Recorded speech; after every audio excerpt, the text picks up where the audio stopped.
Төрт көчө, баягы эле ызычуу болгон төрт көчө. Ошол төрт көчө нейтралдык статуска ээ болду.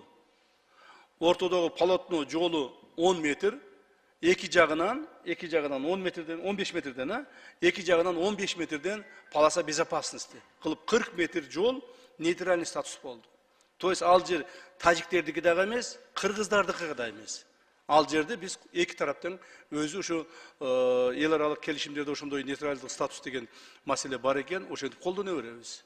Эми баягы менин жолум деп бирөө келип төрт көчөнүн ортосуна келип тосуп ала албайт. Төрт көчөгө чейин бардык коопсуздуктар каралды. Так, төрт көчө маселеси ушу менен чечилди, Кудай кааласа.